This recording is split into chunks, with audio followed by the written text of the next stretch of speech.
Assalamualaikum warahmatullahi wabarakatuh. Warahmatullahi wabarakatuh. Waalaikumsalam warahmatullahi wabarakatuh. Yang terhormat Bapak Kepsek SMP Darul Rahman, Bapak Sultani Hasan, wakil dari Kepsek SMP Darul Rahman. Kemudian yang terhormat Bapak Ibu, rekan guru, rekan sejawat sekalian di SMP Darul Rahman, saya ucapkan banyak terima kasih kepada Bapak Ibu semua yang telah hadir dalam forum dari ini. Pada agenda diseminasi positif dengan judul menyebarkan pemahaman dan penerapan pengalaman budaya positif. Dalam pemenuhan tugas sebagai calon guru penggerak Angkatan 10. Bersama saya 1 jam ke depan Nuril Badriah, calon guru penggerak Angkatan 10 dari SMP Darul Rahman, Kabupaten Bangkalan. Sebelum kita mulai kegiatan hari ini, mari kita bersama-sama mengucapkan basmalah. Bismillahirrahmanirrahim. Saya ingin lihat semangatnya dulu ya. Masih semangat Bapak Ibu? Semangat, alhamdulillah. Oke, semangat ya. Semoga tidak ada yang ngantuk. Saya awali pembukaan hari ini dengan pantun ya. Jalan-jalan ke Mangga 2, tidak lupa membeli pasta. Selamat datang rekan-rekan semua. Mari kita mulai presentasi dengan bahagia. Kalau masih semangat, ekspresikan dengan tepuk tangan atau jempol ya Bapak Ibu. Terima kasih. Sebelumnya saya ingin bertanya, apakah budaya positif ini sudah kita terapkan di sekolah? Proses Ibu, proses. Proses ya, masih jalan. Sudah berapa persen Bu Eva? Masih awal Ibu. Jangan, nggak bisa dibilang persen karena ini masih awal. Menjajaki ya. Kita sama-sama belajar di sini. Tentunya Bapak Ibu, budaya positif ini sangat penting, yaitu untuk menumbuhkan motivasi intrinsik bagi diri anak. Kita harus menerapkan dan menyebarkan budaya positif.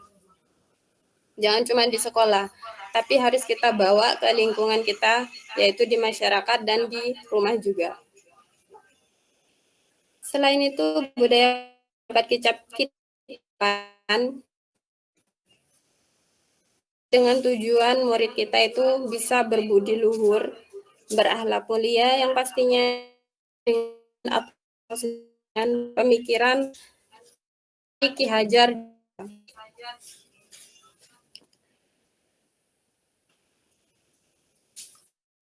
yaitu mencil pelajar. Bapak Ibu, saya izin share screen untuk memaparkan beberapa budaya.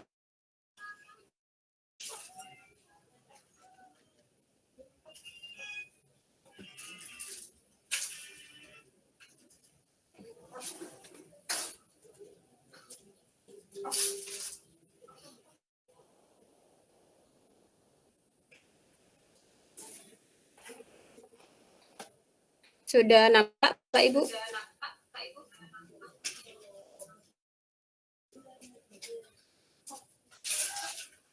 Belum nampak. Belum ya? Saya sudah nampak Bu. Oh, sudah.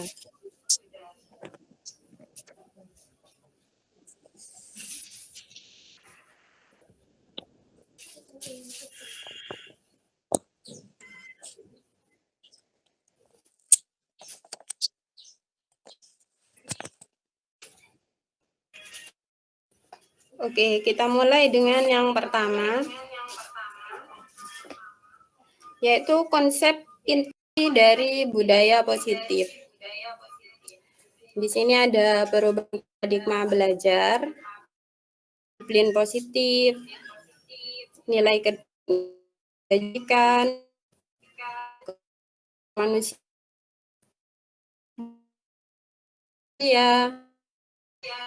posisi kontrol, keyakinan kelas, dan yang terakhir segitiga restitusi.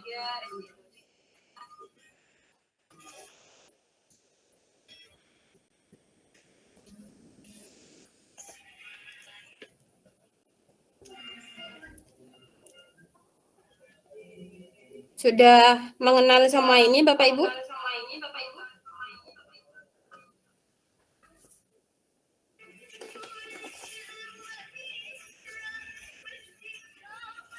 Sebagian ya mungkin ya. Oke, kita mulai dengan yang pertama, perubahan paradigma belajar atau yang kita kenal dengan istilah pembelajaran baru. Adalah pembelajaran yang dirancang berdasarkan prinsip pembelajaran yang berdiferensiasi, sehingga peserta didik belajar sesuai dengan kemampuannya untuk mencapai profil pelajar Pancasila. Profil pelajar Pancasila sendiri ada 6 aspek. Yang pertama, beriman bertakwa kepada Tuhan Yang Maha Esa dan berakhlak mulia, mandiri, bernalar kritis, kreatif, gotong royong, berkebinekaan global. Oke Bapak Ibu, dalam proses pembelajaran biasanya Bapak Ibu menerapkan model yang bagaimana? Apakah berpusat pada siswa atau berpusat pada guru? Yang biasanya kita kenal dengan student center atau teacher center. Yang biasanya Bapak Ibu pakai yang mana?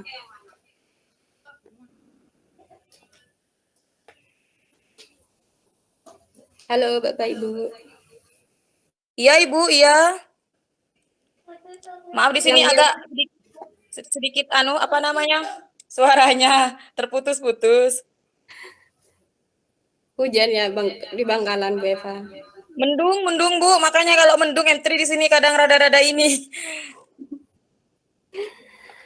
Ya, biasanya Ibu Eva di sekolahnya memakai metode apa Bu Eva?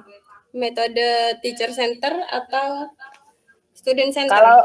Kalau dulu Bu masih teacher center, cuman karena memang sekarang sudah sedikit ada pengimbasan, jadi sudah mulai berubah menjadi student center Bu. Bismillah, doakan saja semoga prosesnya berjalan dengan lancar. Amin, semoga terlaksana ya. Dan semua ilmu yang didapatkan di CGP, Bu Eva bisa terapkan di sekolah. Iya Ibu, alhamdulillah, iya.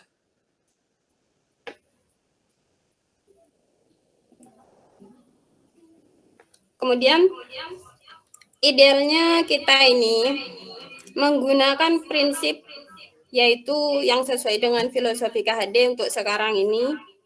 Yang ideal adalah student center, yaitu berpusat pada murid. Kalau awalnya kita teacher center ya, yaitu berpusat pada guru dengan metode ceramah, itu sudah tidak dipakai lagi sekarang, yaitu yang dipakai sekarang itu berpusat pada siswa. Jadi kita belajar semuanya itu untuk siswa. Kita hanya sebagai fasilitator. Prinsipnya yaitu pembelajaran yang berdiferensiasi, artinya kita harus mengetahui kebutuhan peserta didik. Jadi kita itu harus mengetahui satu persatu apa yang dibutuhkan peserta didik kita, sehingga perlu bagi kita menerapkan pembelajaran yang berpihak pada murid. Sesuai yang dicita-citakan Ki Hajar Dewantara, maka dari itu terciptalah profil pelajar Pancasila.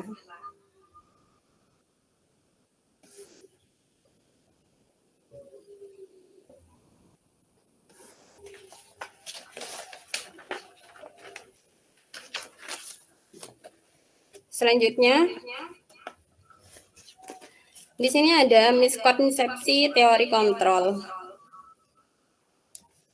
Jadi selama ini kita beranggapan bahwa kita bisa mengontrol murid kita, padahal sebenarnya tidak bisa ya.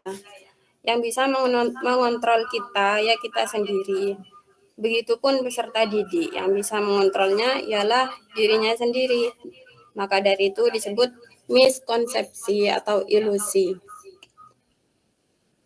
Contoh, ketika kita meminta murid berubah menjadi lebih baik saat dia berbuat salah, apakah dia berubah menjadi lebih baik karena kita mengontrol? Tentu tidak, Bapak Ibu. Belum tentu. Karena apa? Hal ini berkaitan dengan motivasi intrinsik yang ada dalam diri peserta didik. Jadi kita memotivasi intrinsik mereka tidak ada motivasi intrinsik mereka tidak ada dalam diri kita, yaitu dari diri mereka sendiri. Kalau misalnya kita sedang lengah, bisa saja anak itu kembali melakukan kesalahan yang kemarin mereka lakukan, meskipun kita sudah mengingatkan hal itu adalah hal yang tidak baik. Nah, maka dari itu disebut dengan miskonsepsi teori kontrol. Jadi yang dibangun itu bukan kita memaksa peserta didik untuk berubah, tapi yang dibangun itu motivasi intrinsiknya dari diri mereka sendiri. Bagaimana kita menumbuhkan motivasi intrinsik pada peserta didik itu akan menjadi PR bagi Bapak Ibu. Di sini ada ilusi bahwa semua penguatan positif itu efektif dan bermanfaat bagi siswa. Semisal contoh, ketika kita membujuk anak, apakah itu efektif? Belum tentu. Kembali ke kesadaran diri masing-masing. Kalau belum memiliki kesadaran diri atau motivasi intrinsik, bisa jadi anak tadi akan kembali ke semula dan melakukan kesalahan yang sama.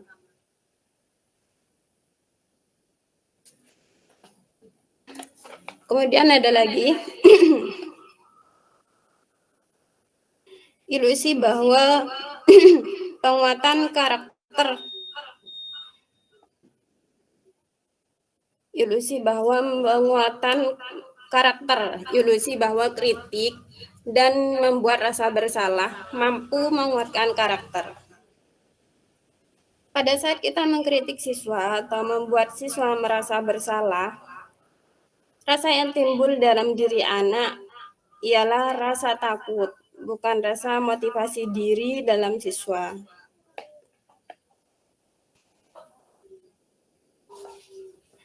Kemudian ada lagi ilusi bahwa orang dewasa berhak memaksa. Biasanya kita sebagai guru lebih dewasa dari siswa tentunya merasa bahwa kita berhak memaksa murid. Nah, itu adalah hal yang salah. Karena yang berhak memaksa mereka berubah tentunya diri mereka sendiri.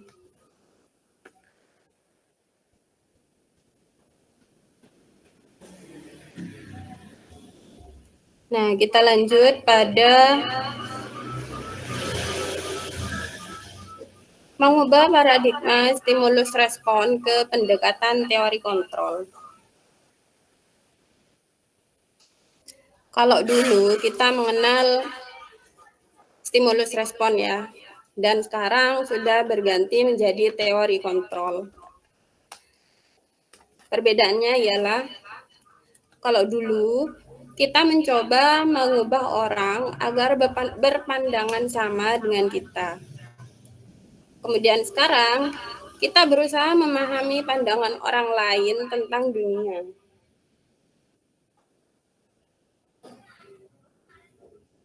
Kemudian stimulus respon, dulu perilaku buruk dilihat sebagai satu kesalahan. Kalau sekarang semua perilaku itu memiliki tujuan.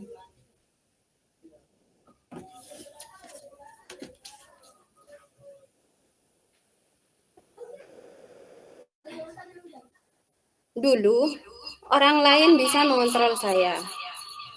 Kalau sekarang hanya Anda yang dapat mengontrol diri.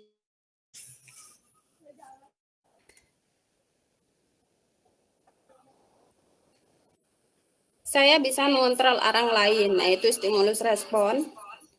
Sekarang Anda tidak bisa mengontrol orang lain karena yang bisa memiliki kontrol diri ya kita sendiri. Stimulus respon pemaksaan ada pada saat bujukan gagal. Kalau teori kontrol, kolaborasi dan konsensus menciptakan pilihan baru. Stimulus respon, model berpikir menang atau kalah. Kalau teori kontrol, model berpikir menang dan menang.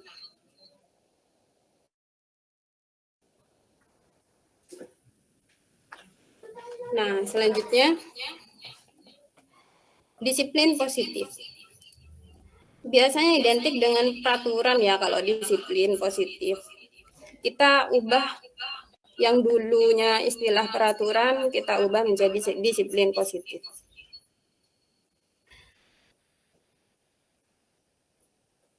Kalau dulu,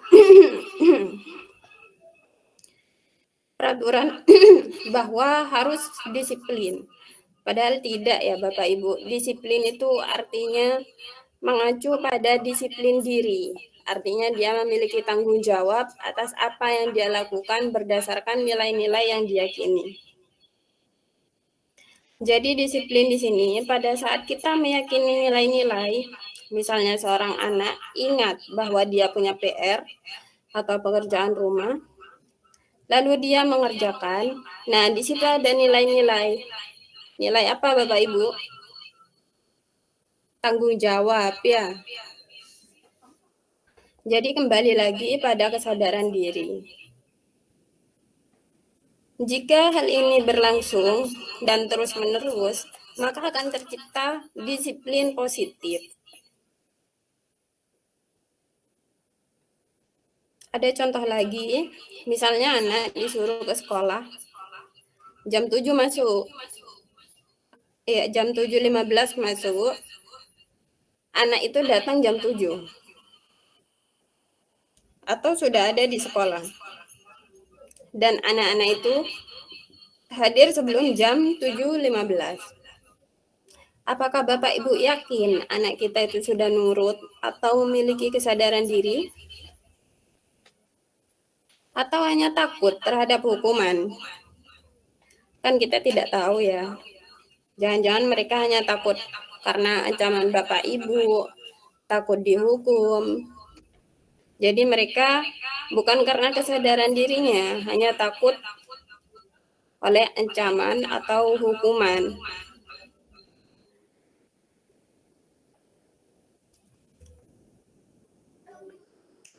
Atau bisa juga khawatir nilainya dikurangi.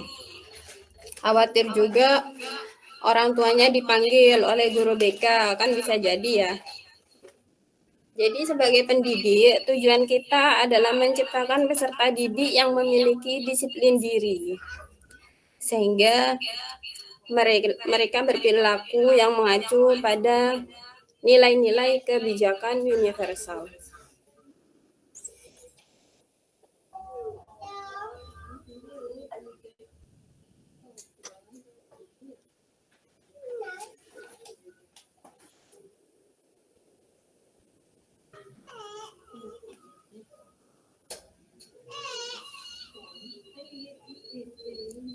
Nilai-nilai kebajikan atau nilai-nilai kebajikan universal itu sendiri, pengertiannya ialah nilai yang disepakati bersama, lepas dari suku bangsa, agama, bahasa, maupun latar belakangnya. Contoh nilai organisasi.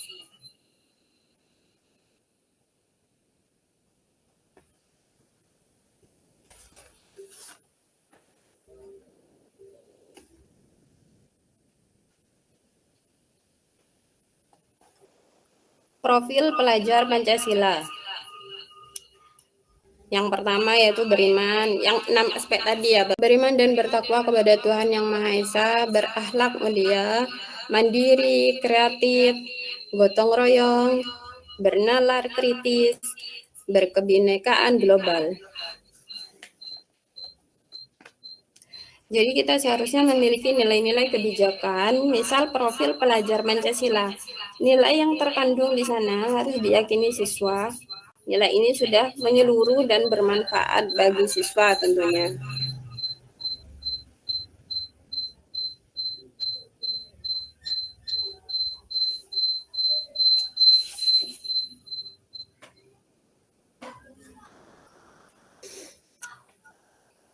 Kita lanjut ya Bapak Ibu.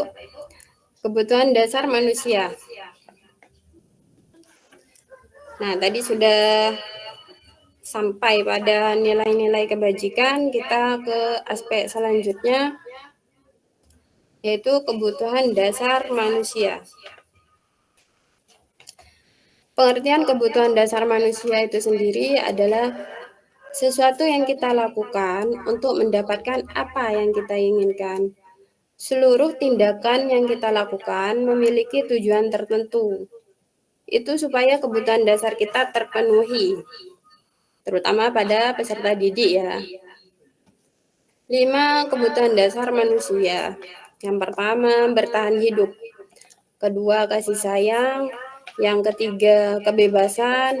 Yang keempat, kesenangan. Dan kelima, penguasaan.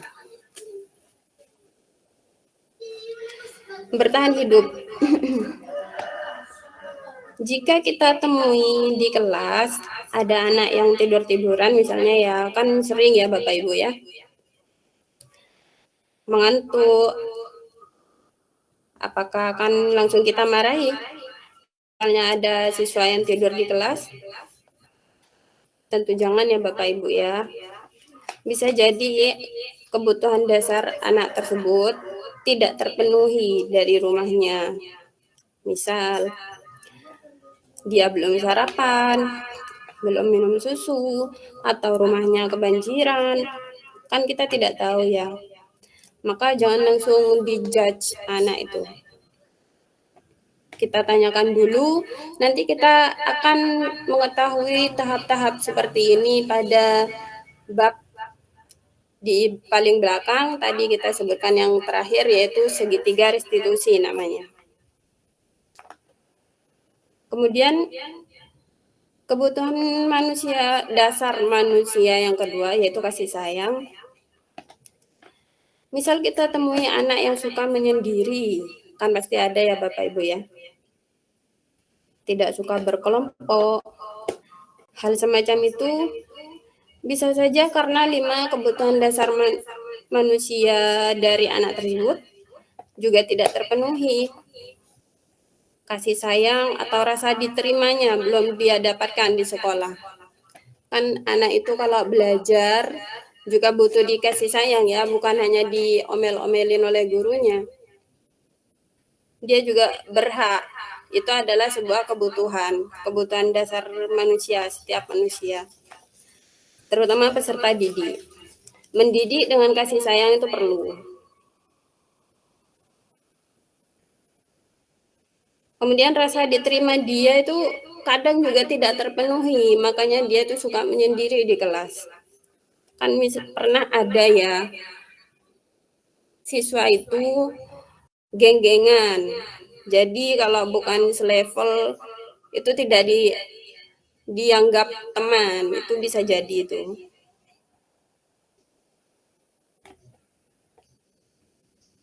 Kemudian yang ketiga, kebebasan.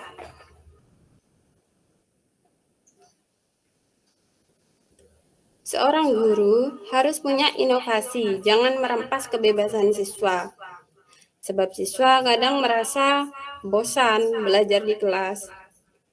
Jadi dia itu perlu hal-hal baru. Dia itu jangan, murid itu atau peserta didik itu jangan sampai dikekang ya di kelas, harus tetap di kelas. Nah, itu kan pasti mereka bosan ya.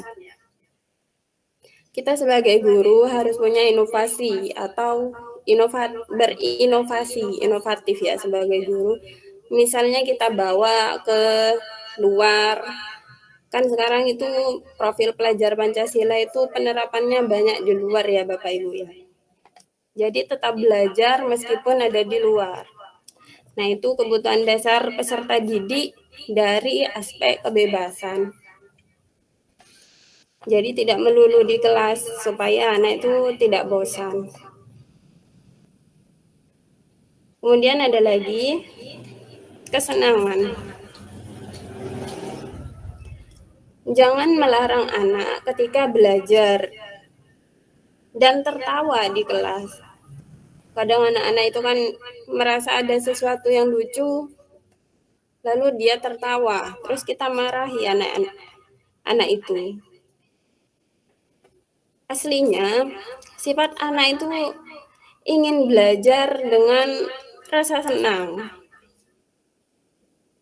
bahagia. Itu juga kebutuhan dasar manusia ya Bapak Ibu.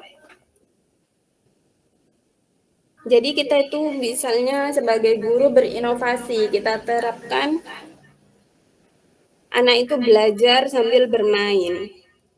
Jadi lebih kreatif.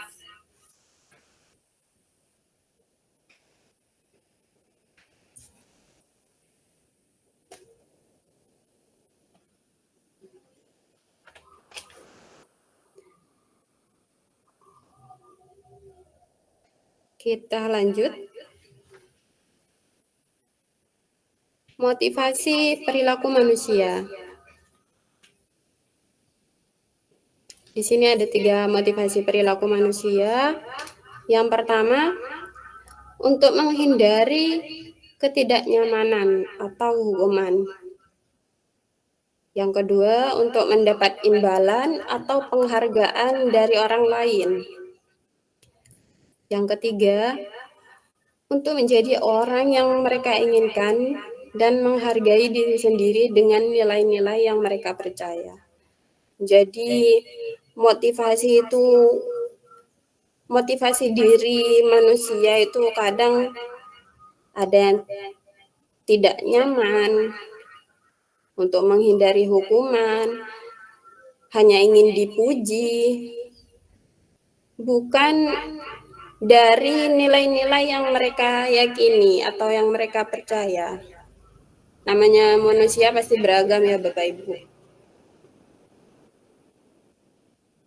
Nah ini, yang pertama hukuman. Hukuman itu sebenarnya tidak terencana atau tiba-tiba. Kadang kalau kita marah itu kan menghukum anak itu refleks.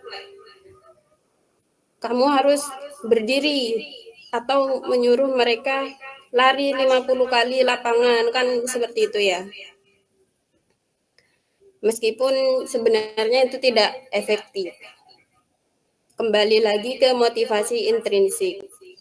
Jadi kuncinya itu siswa itu harus diberi kesadaran diri, bukan dari motivasi ekstrinsik. Kalau hukuman itu kan ekstrinsik ya, jadi mereka itu takut dengan ancaman atau hukuman. Yang kedua, murid tidak tahu apa yang akan terjadi atau tidak dilibatkan. Bersifat satu arah, berupa hukuman psikis atau fisik. Yang kedua, konsekuensi. Kalau konsekuensi itu terencana, beda dengan hukuman ya. Terencana, disepakati sesuai aturan.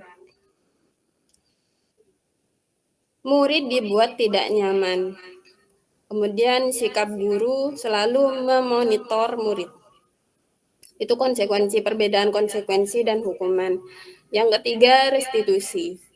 Kalau restitusi itu proses menciptakan kondisi bagi murid untuk memperbaiki kesalahan.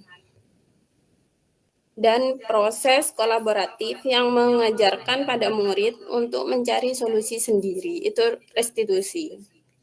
Jadi restitusi itu ada 3 pemahaman ya tentang segitiga restitusi, yaitu ada 3 tahapan. Yang pertama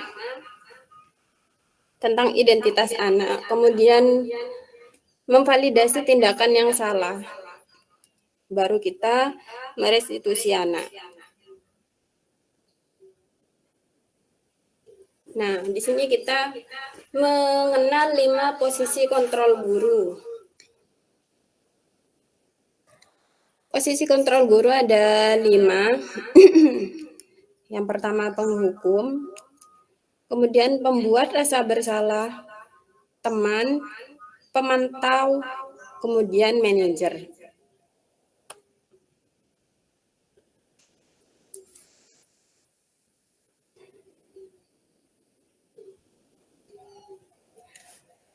kebanyakan dari Bapak Ibu di sini menggunakan posisi kontrol yang mana, Bapak Ibu?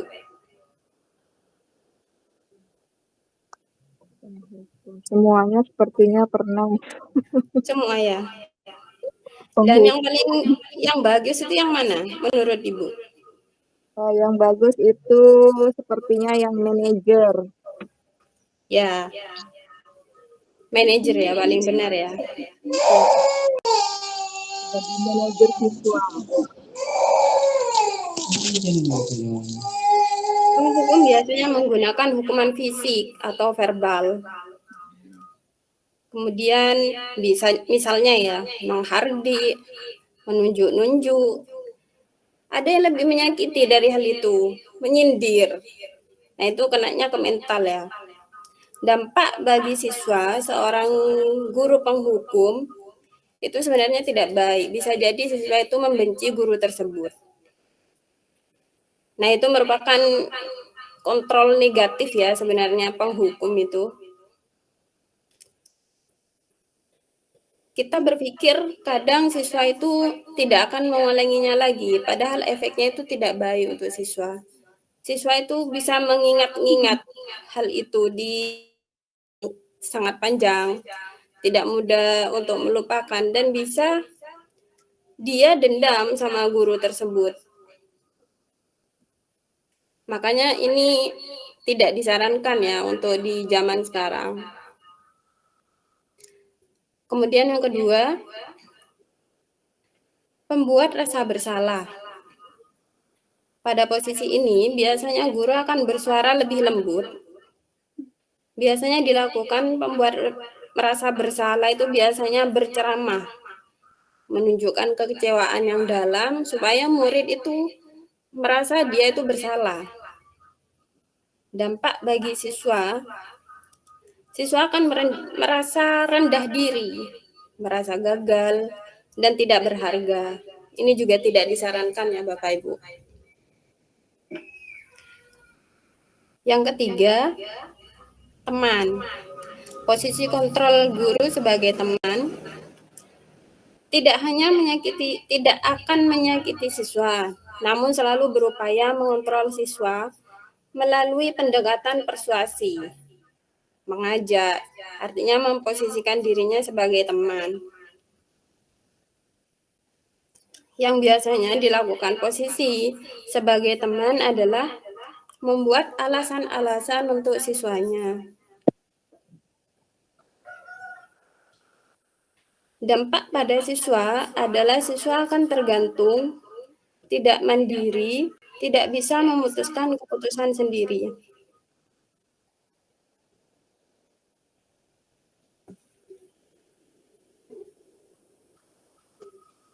Ya, terima kasih kepada Ibu Roha sudah bergabung.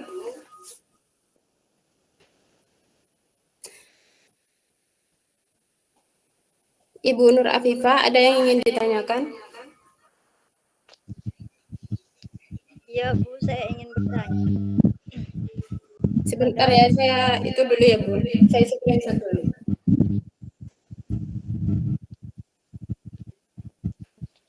Ya silakan, apa yang ingin ditanyakan? Ya, saya ingin bertanya pada 5 posisi kontrol guru. Di situ guru tidak boleh sebagai penghukum, pembuat rasa bersalah, sebagai teman, sebagai pemantau dan manajer. Boleh tidak Bu? Apa itu penjelasan atau contoh yang bisa saya lakukan atau yang bisa dijadikan contoh, karena apa itu saat ini saya merasa itu kadang saya itu membuat rasa bersalah kepada murid. Ya, terima kasih atas pertanyaannya Ibu Nur Afifah.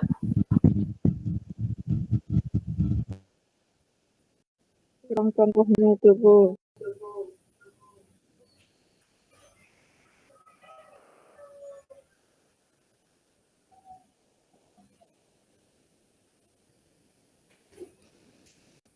Terima kasih pertanyaannya Ibu Nur Afifah. Sebenarnya sama saja ya. Kita sebelum mempelajari tentang segitiga restitusi dan 5 posisi kontrol guru, kita itu kebanyakan posisi kita sebagai guru penghukum, membuat rasa bersalah dan teman ya. Nah itu kita harus tobat ya kalau kita sudah belajar tentang segitiga restitusi. Apalagi sekarang ada undang-undang yang bisa menghukum guru ya ketika kita berbuat salah pada murid, yang dihukum malah gurunya. Nah itu segitiga restitusi ini akan melindungi kita dari hal-hal tersebut, karena yang kita lakukan pola didik zaman dulu itu tidak bisa dilakukan di zaman sekarang. Sebelumnya Bu Iva ini sebagai pembuat rasa bersalah ya. Nah, mari kita beralih pada manajer, Bu. Biasanya menyindir dengan cara apa, Bu Nur Afifah? Gimana? Enggak, kan itu ya. Saya contohkan di kondisi kelas saya ramai begitu ya. Nah, saya ini merasa apa yang salah dalam diri saya. Dan saya ceramah kan Ibu tadi bilang pembuat rasa bersalah itu biasanya ceramah ya. Ya saya ceramah, anak-anak itu memang dia mungkin merasa bersalah. Berarti itu saya keliru ya. Saya ceramah. Ya, kan sekarang itu Bu, pembelajaran itu harus berdiferensiasi Bu.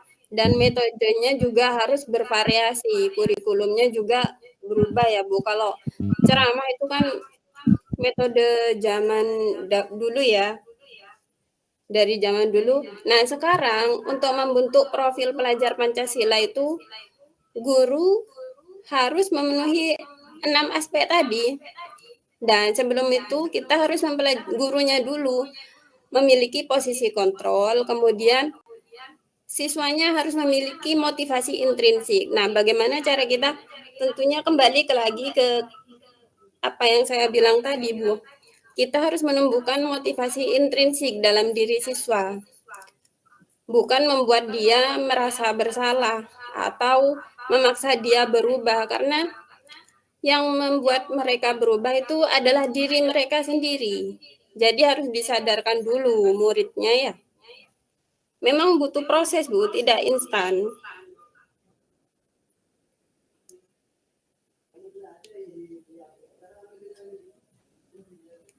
Kita kembali lagi ke sini ya. Profil pelajar Pancasila. Nah, ini kan miskonsepsi tentang teori kontrol yang membuat kita salah ya diterapkan di kelas. Jadi kita itu punya PR untuk membuat kesadaran atau membuat motivasi intrinsik siswa itu ada dalam diri siswa, sehingga terbentuklah profil pelajar Pancasila, yaitu beriman, bertakwa kepada Tuhan Yang Maha Esa, berkebinekaan global, gotong royong, kreatif, bernalar kritis, dan mandiri. Itu tujuan kita ya.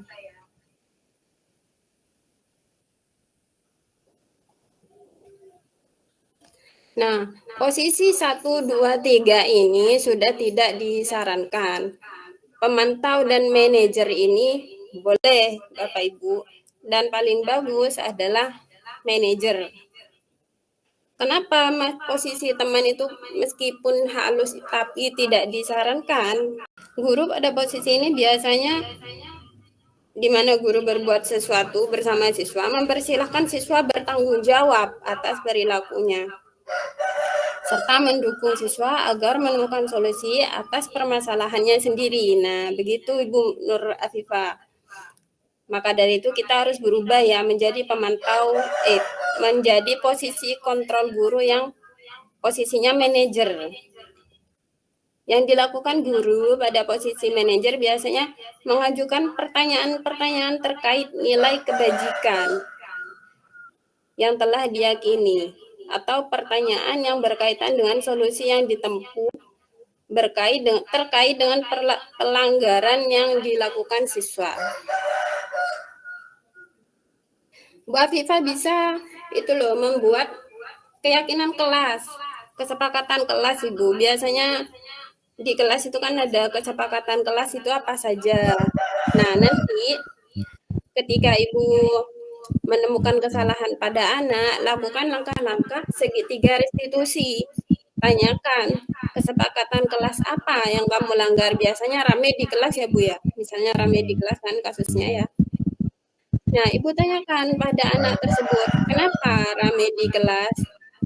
Kesalahan apa yang kamu lakukan? Apakah kamu sadar bahwa kamu sudah melanggar keyakinan kelas? Nah, keyakinan kelasnya itu ditempel di kelas gitu. Biasanya berbentuk poster gitu, Bu.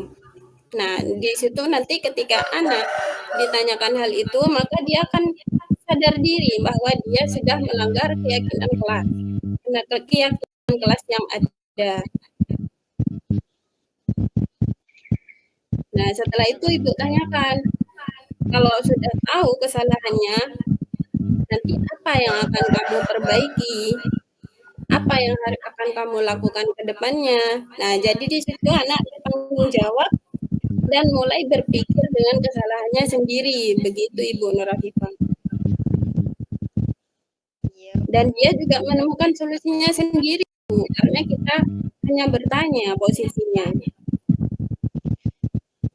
Nah, habis itu besoknya kita lihat apakah anak itu ada perubahan atau tidak. Begitu Bu Nur Afifah.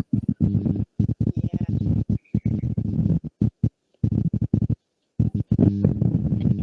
Bagaimana Bu? Ya, Bu, saya mulai paham.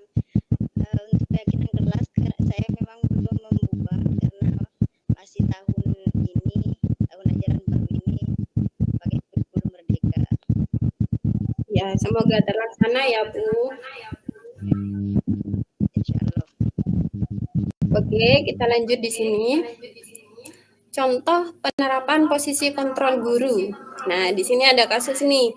Contoh siswa tidak memakai atribut lengkap saat upacara. Nah, posisi penghukum di sini akan membuat anak yang tidak memakai atribut tadi hormat kepada bendera selama 1 jam. Kalau pembuat rasa bersalah, berapa kali ibu harus beritahu kamu? Tapi kamu selalu membuat ibu kecewa. Kan begitu ya. Jadi siswa itu merasa bersalah saat guru berkata seperti itu. Nah, kalau teman, posisi kita sebagai teman, contohnya begini. Ayo dong, ikuti peraturan sekolah. Tolong bantu ibu sekali ini saja. Ya sudah, tidak apa-apa. Lain kali, jangan berbuat seperti ini lagi ya. Nah, ini posisi kontrol sebagai teman. Kalau ini sebagai pemantau. Kamu sudah melanggar peraturan berapa kali? Kamu tahu konsekuensinya. Setelah ini beri atribut di koperasi. Nah, ini sebagai pemantau. Kalau manajer, nah ini Bu Afifah. Apakah kamu tahu kesalahan kamu? Nah, kan anak itu jadi berpikir tentang kesalahannya. Kira-kira bagaimana kamu memperbaiki kesalahan kamu? Nah, dia berpikir juga solusinya seperti apa. Jadi kita sebagai manajer hanya membuat anak menjadi sadar dan menemukan solusinya apa yang dari kesalahannya sendiri. Nah, itu bisa membentuk motivasi intrinsik siswa. Ada slide pertanyaan Bapak Ibu. Apakah Ibu bisa jawab? Posisi kontrol apakah aku? Saya kecewa sekali dengan kamu. Coba Bapak Ibu bisa jawab atau tidak? Ini posisi kontrol apa? Penghukum ataukah Buat rasa bersalah. pembuat rasa bersalah ya Bu Eka? Kalau yang ini kita selanjutnya ya. Nah, kamu tidak benar melakukannya. Kalau ini apa ya? Penghukum ya, Bu ya. Yang penghukum Kalau menurut saya ya, ini pembuat rasa bersalah karena dia berkata, "Kamu tidak pernah benar melakukannya." Akhirnya siswa atau peserta didik itu akan merasa Kecewa. rendah, dia merasa bersalah kan ya. Nah, kalau ini apa rencanamu untuk menyelesaikan masalah ini? Posisi kontrol apa ya, Bapak Ibu? Manajer bukan, Bu? Apa rencanamu untuk menyelesaikan masalah? Apa rencanamu untuk menyelesaikan masalah ini? Manajer. Bukan Manajer ya? ya? Sepertinya manajer. Oke, lanjut. Ayo lakukan demi Bapak Ibu. Teman. Teman ya. Nah, kalau ini kamu tidak akan pernah mendapatkan nilai jika kamu tidak mengerjakan tugas. Penghukum. Apa Bapak Ibu? Manajer sudah Pemantau ya? Oh bukan, ini tuh manajer.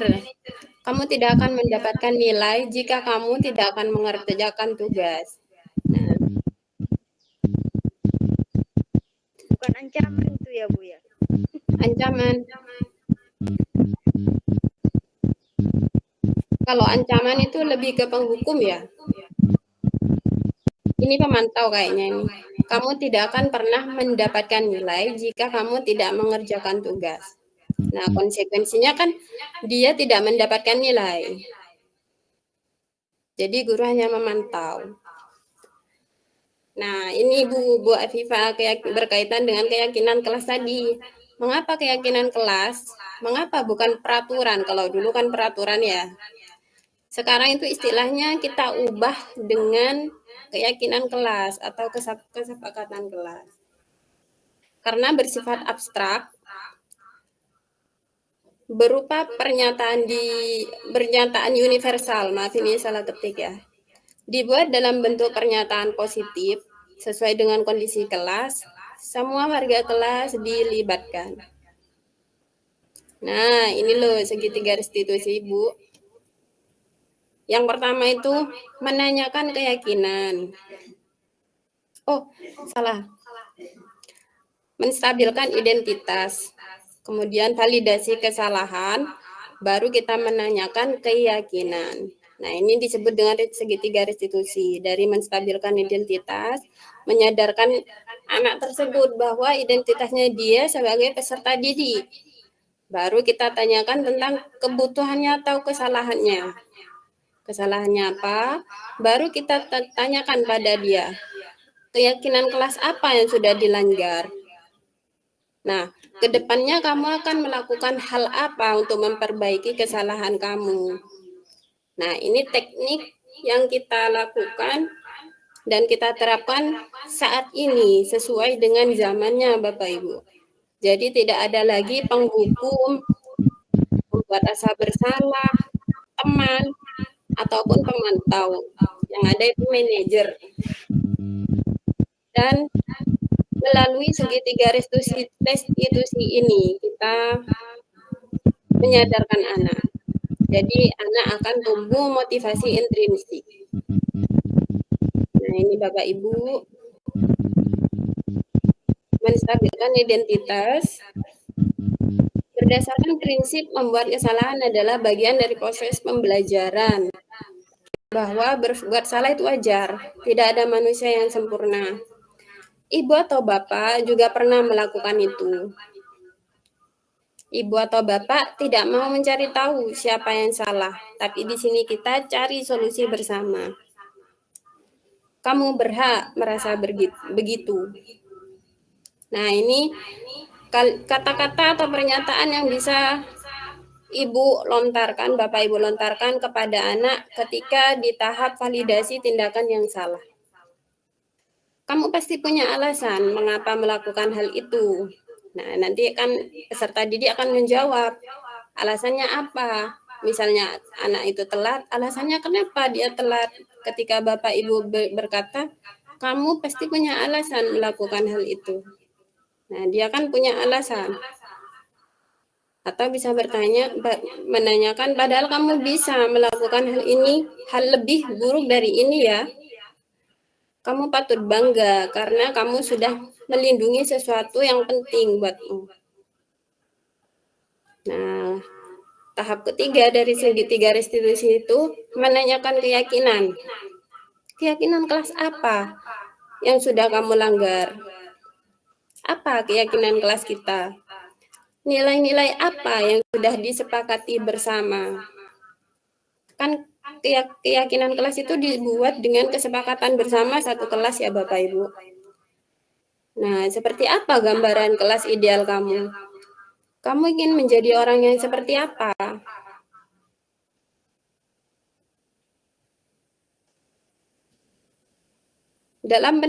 Kita lanjut ke penutup ya.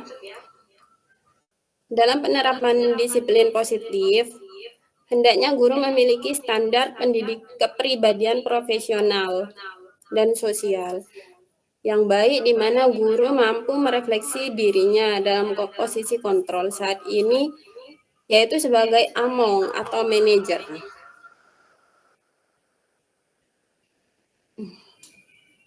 Ya, terima kasih.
Ya siap.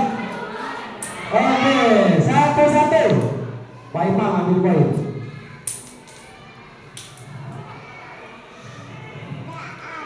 Kalau kanan ya, kanan ya. Kanan kiri. Kanan kiri. Ya. Yuk. Oh. Poin Pak Nufron. 2-1. Sip. Poin harus diisi 2 nanti. Oke, 2-2. Bagian ambil kok ini siapa itu? Anak di sini, jangan di sini. Mana pendukungnya Pak Gufron? Mana pendukungnya Pak Imam?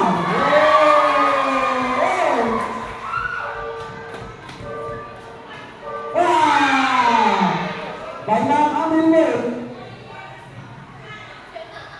2-2. Apa masih?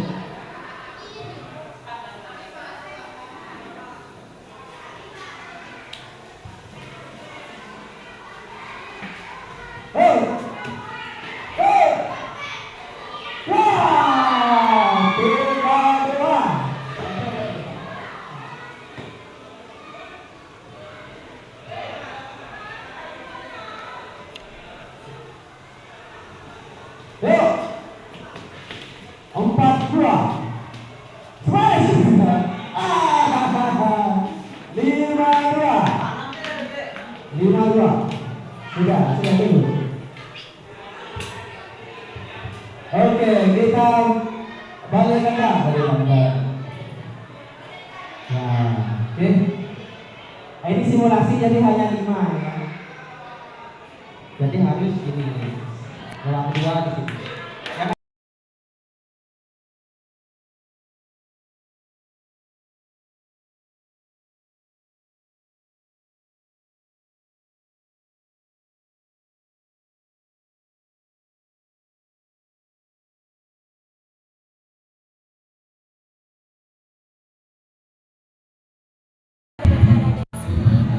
Saya bersepakat dengan keyakinan kelas bahwa saya dapat disiplin dan bertanggung jawab.